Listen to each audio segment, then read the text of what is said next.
jelasin ini tapi nggak paham. Aku belum paham. Ya coba jelasin. Halo teman-teman. Halo. Aku mau perkenalkan diri aku dulu nih. Nama aku Sylvia. Jadi teman-teman tahu nggak sih di sini aku mau ngapain aja? Enggak sih. Tahu. Mau apa? Jadi di sini aku mau interaksi nih sama kalian, semacam wawancara gitu. Sebelum masuk interaksinya, boleh dong kenalin diri dulu. Kenalinnya formal apa nggak formal nih? Bebas nih. Oh, boleh. Udah kenalin, aku Nala, angkatan 2023. Aku Nisa juga angkatan 2023. Nah, kan udah pada ngenalin diri nih. Sekarang aku mau tanya-tanya dong sama kalian. Aku tuh sering banget ya kelupaan buat nginget sesuatu. Kita kan udah jadi mahasiswa.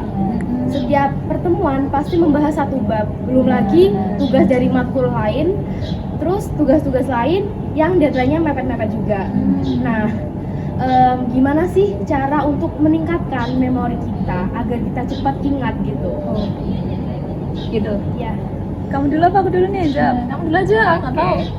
Jadi sebelum aku jawab, aku cuma mau bilang di sini kayak struggle kita tuh sama banget. Jadi kita kan sebagai maba itu kayak masih belum tahu nih apa teknik-teknik apa sih yang bikin kita tuh cepat ingat. Kayak banyak banget kan materi yang numpuk, terus kita dibuat bingung sama materinya. Nah di sini akhirnya aku nemu satu teknik nih, namanya tekniknya itu spaced repetition. Nah gimana sih cara kerja teknik spaced repetition ini? Sesuai namanya, spaced repetition kan artinya pengulangan secara berjarak. Jadi kita dituntut buat ngulang materi secara berjarak biar kita tuh nggak mudah lupa gitu. Nah kayak gitu. Nah dengan spaced repetition ini maka teman-teman nggak bakal lagi deh lupa sama materinya. Wah, menarik banget ya. Kira-kira gimana sih penerapan spaced repetition ini? Oke, aku bakal jelasin lebih detail nih tentang spaced repetition ini.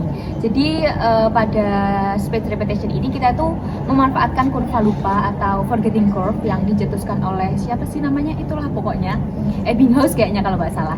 Nah di situ kita kalau mempelajari sesuatu yang baru kita kan kayak mudah lupa gitu ya. Kayak misal kita baca apa nih atau mempelajari apa, pasti 3 menit setelahnya atau 7 menit setelahnya itu kita bakal lupa. Nah kayak gitu tuh forgetting curve. Jadi karena adanya forgetting curve ini kita dituntut buat ngulangi sesuatu itu dalam waktu 7 hari atau misal langsung 16 hari atau dalam waktu yang berturut-turut sampai kita itu bisa ngulangi materi tersebut dalam waktu 1 tahun sekali. Nah kalau misalnya diulangnya cuma 1 tahun sekali itu udah masuk tuh dalam long term memory. Jadi kita tuh kayak nggak bakal lupa lagi tuh terhadap materi tersebut karena udah sering diulang gitu. Jadi kita tinggal recall aja materinya. Wah, keren banget ya. Aku pasti bakal nyobain sih. Harus sih, harus. Kira-kira kalian ada nggak sih rekomendasi aplikasi? Kebetulan banget kemarin aku baru download aplikasi Notion. Apa Jadi tuh? ini aplikasi ini nih. Nih aplikasi Notion yang ini. Nah di aplikasi itu kayak kita itu tinggal ini download template-nya terus ketik materinya aja. Nanti ada jadwalnya nih.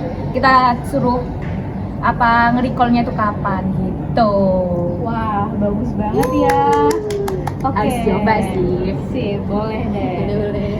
Oke, makasih banget nih buat sharing-sharingnya. Iya. Sekarang aku mau tanya ke narasumber kedua. Oke, baik. Nah, aku bakal tanya-tanya nih sama narasumber berikutnya. Kira-kira kamu ada teknik lain atau teknik yang sama nih sama si Nala ya? Jadi menurutku nih ya, tadi teknik yang dipakai Nala itu udah keren banget sih menurut aku. Tapi aku punya cara lagi nih untuk meningkatkan memori. Jadi aku itu merubah pola gaya hidup aku dan ada usaha di balik itu. Karena ketika kita punya niat, terus kita nggak menjalankan usaha itu, kan sama aja sia-sia gitu kan. Nah, pola atau gaya hidup yang aku lakukan ini kayak kan kita kuliah nih ya, dan jadwal kita padat banget. Nah, supaya kita bisa kita bisa menyeimbangkan itu, jangan lupa untuk istirahat gitu. Jadi ya kita belajar boleh saja sampai malam itu boleh saja, tapi jangan lupa untuk istirahat karena itu penting buat otak kita.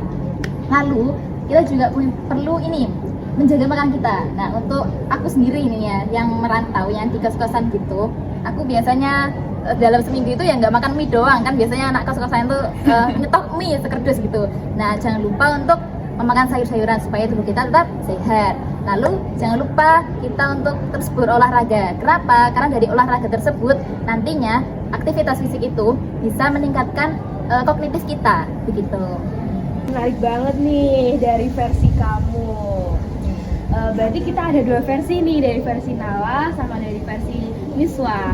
Bisa dong kita pakai cara ini bebarengan? Bisa banget dong, dong. bisa banget. Bentar. Aku ada informasi lagi nih mengenai cara meningkatkan memori. Apa Tuh, Oke. gimana nih? Jadi metode yang aku gunakan namanya metode mnemonic. Ini prinsipnya itu kayak asosiasi, menghubungkan satu hal dengan yang lain. Dan di metode mnemonic ini sendiri punya beberapa teknik. Jadi teknik yang pertama adalah teknik akronim. Apa itu teknik akronim? Itu kayak kita tuh menyingkat suatu kata menjadi kata baru. Misalnya nih kayak Jawa Timur kan kita biasanya nyebutnya sebagai Jatim. Nah, bener nih, bener. Ya gitu. Supaya kita tuh lebih gampang nih untuk mengatakannya juga mengingatnya. Terus yang kedua ada teknik akrostik. Akrostik itu kita itu kayak menggunakan huruf pertama suatu kata atau ini suku kata pertama. Contohnya itu kayak magic with biniu. Nah, kita kan nggak mungkin bilangnya merah, kuning, hijau gitu. Jadi itu kita lebih mudah mengatakannya, juga lebih mudah nginget kayak gitu. Lalu yang ketiga ada yang namanya teknik pemotongan. Jadi teknik pemotongan ini biasanya diaplikasikan ke bilangan, misalnya ke nomor angka telepon kita, bener kan? Jadi kan nomor angka telepon kita biasanya ada 12 digit dan kita ini nggak mungkin langsung hafal 12 digit itu. Iya sih, benar-benar. Jadi kita itu biasanya kan bagi-bagi menjadi 4, 4, 4 Atau 3 gitu kan? Nah, bener Oke. banget. Terus ada yang keempat itu namanya teknik rima atau lagu. Nah itu sebenarnya udah viral kayak di TikTok itu. Jadi ada guru SD yang memberikan materi kepada siswanya menggunakan lagu. Supaya apa? Supaya anak-anak SD ini lebih gampang teringat. Oh, aku Gitu pernah kan. lihat sih di Ya, SGT. bener-bener. Tahu. Itu Oh, itu kayak- juga bisa dipakai dong. Bisa banget dong. Gitu. Nah, itu merupakan teknik dari metode mnemonic tadi. Jadi, gunanya apa? Gunanya supaya meningkatkan memori kita terhadap suatu hal yang akan kita ingat.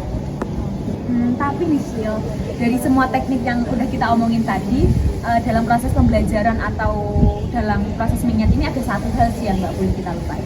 Apa sih? Kesehatan mental. Iya nggak Betul banget sih? nih. Iya kan? Kenapa tuh? Ya, karena ketika kita udah menerapkan teknik-teknik yang tadi kita sebutkan, tapi kita mengabaikan tentang proses mental ini, kesehatan mental ini, ya ujung-ujungnya kita bakal depresi, ya kan? Bener kan? Kecemasan yang berlebihan. Apalagi Nah, itu. tidak baik tuh. Misalnya nih kalau diantara kita enggak, astagfirullah jangan ya. Kalau ada diantara teman-teman yang lagi kesehatan mentalnya down atau sedang ada masalah gitu, bisa langsung ke profesionalnya gitu.